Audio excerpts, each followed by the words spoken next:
Miaka 8 iliyopita, mwaka 2018, katika uwanja wa ndege wa kimataifa wa Julius Nyerere, alishuka kijana mmoja kimya akitokea Zambia. Hakukuwa na msafara mkubwa, hakukuwa na waandishi wa habari wala wapiga picha, hakukuwa na makelele wala shamra. Alishuka kama mtu wa kawaida tu, mwembamba, mwenye rasta, mpole, akiwa na mabegi yake na ndoto kubwa moyoni. Alipoikanyaga ardhi ya Tanzania, macho yake yaliangaza huku na kule, lakini moyoni mwake kulikuwa na sauti moja tu ikisema, nahitaji kuacha historia kwa watu wa nchi hii, nahitaji kuacha alama yangu kwa mashabiki wa Simba. Wengi hawakumjua huyu ni nani. Hakukuwa na kelele za kumkaribisha, ilibidi uwe na macho ya rohoni kutambua kwamba huyu hakuwa mgeni wa kawaida. Ardhi ya Tanzania ilitikisika kimya kwa ugeni ule.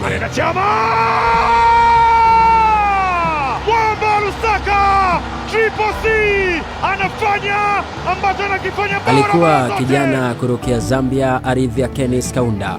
Alikuja kama mtu wa kawaida, lakini muda mfupi baadaye aligeuka kuwa mfalme, akawa chanzo cha burudani, akawa moyo wa mashabiki wa Simba. Clatous Chota Chama, wengine walimuita mchawi, wengine walimuita mwamba wa Lusaka, lakini kwa wanasimba yeye alikuwa zaidi ya majina yote hayo. Alikuwa kipenzi na alikuwa roho ya familia.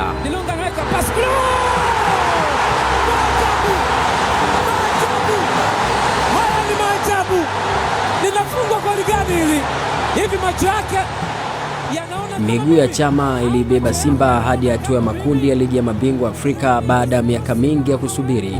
Kila alipokanyaga uwanjani, Chama aliichora historia yake. Aliburudisha, alifurahisha, alitawala. Kila pasi, kila mguso wa mpira ulikuwa hadithi. Akaingia mioyoni mwa mashabiki, akapendwa, akaimbwa kuliko yoyote ule. Kabla ya kucheza na Simba, ilibidi kwanza ucheze na Chama. Chama ni mnyama na mnyama daima hubaki kuwa mnyama.